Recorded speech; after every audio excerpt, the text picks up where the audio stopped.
In the heart of Midtown Detroit, deep beneath the veneer of the city's renaissance, you'll find the Tumaney Center, a warming shelter for the city's homeless population. And every so often, you'll see medical students and doctors there to provide care for those in need. They're with the Detroit Street Care organization. My name is Stella Teresio. I started the organization with another medical student at the time, and we were finding things that were acute to chronic that were for patients that were falling through the cracks. We found some really amazing doctors that were willing to come help us. My name is Mary Jo Lopel, and I'm a clinical professor from Michigan State University College of Osteopathic Medicine. When we first started to do this, there were so many people that had problems. We started to initiate treatments that they probably would have never received before, which was really rewarding. It's kind of a funky model. You can't fully call it a primary care office because you're kind of like a mobile run. You're not stationed in one place. Here we were running anywhere between 16 to 22 patients. We would set up 4 to 5 stations. We would have 2 medical students seeing a patient, and then they would staff it with the nurse practitioner or the physician. And they would come in with their chief complaint the way they would go to their primary care office or the urgent care. Detroit Street Care benefits 2 main groups: the homeless population, who receive the medical attention they so desperately need, and the medical students providing it, who get an authentic learning experience that will benefit them in their future career. When you start out, all the second years are always talking about it. It's, all the students love it at our campus. They love giving back to it. It helps them to begin to know how to counsel people that they may see in an office. Not everybody comes from the same home environment they were raised in. If someone comes into you and they have a problem, you need to address it the same as you would if you were taking your mother to the doctor. We're not going to close the door because we're in a homeless clinic. It allows you to practice your clinical skills. You spend a lot of time your first 2 years in a book, so when you have the time to get out and use some of those skills, it's always really rewarding. We're finding that not only is it important to reach out to people to help them with their care, but also to educate them on how they can do things to improve their well-being.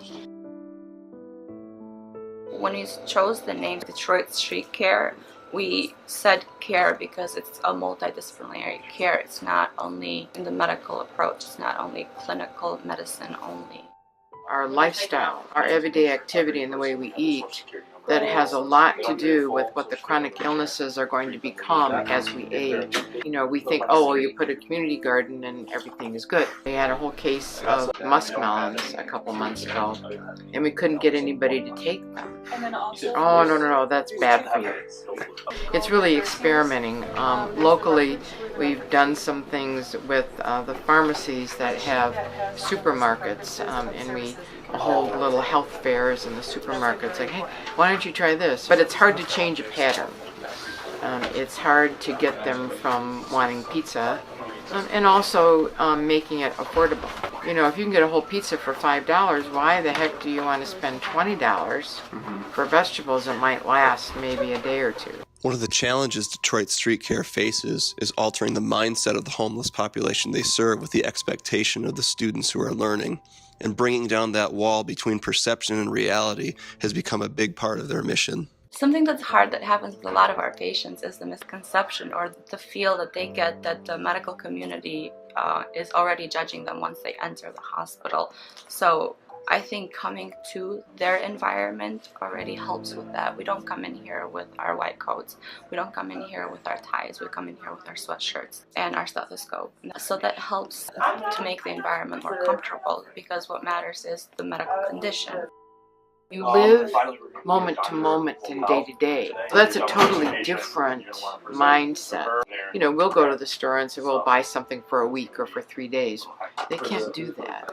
There's people that we serve that they don't have a zip code because they don't have an address. At the end of the day, we have to treat everyone like any other patient that comes into the hospital. These are big challenges that the organization faces, and often their task is not about healing or curing, but simply doing the best that they can. There was one specific patient that I'll forever remember, I think. He was a very, very sweet gentleman who'd been here quite often. Been turned away from the hospitals a number of times, and I said, you know, there's something going on in your lungs. I said, we can check. He never got to receive the proper care from the emergency department. We ended up diagnosing him with small cell carcinoma. At that point, he was a stage 4. There was, even though we tried multiple times to set up chemotherapy for him, we had fundings to cover all his expenses. The one thing we were able to accomplish, he was able to get in a hospice program and have a warm bed in the last couple of days of his life. It was not possible to cure him anymore, but the best thing that we could do was allow him to die with dignity. The budget of Detroit Street Care is extremely limited, and they often find themselves relying on their members to provide for items that are essential to treat the patients that come in. So they've begun to look for funding in other places to provide tools that are essential to help combat a problem that they believe continues to grow. We have made do with anything possible. We've had little things that we've raised ourselves. We've done a lot of grocery store trips ourselves where we just go and buy things in bulk. That money is going to go a long way from where we started when we started 4 years ago. We have people that want to provide the care. Resource-wise is what we're lacking. Limited budget aside, Detroit Street Care has had an undeniable impact on the community and looks to grow in the future. It brings comfort and safety. I can come in and get a shower, use the bathroom, get a meal, and get resources. They also provide housing. We're not solving the healthcare crisis that is in Detroit, but we're fulfilling some needs.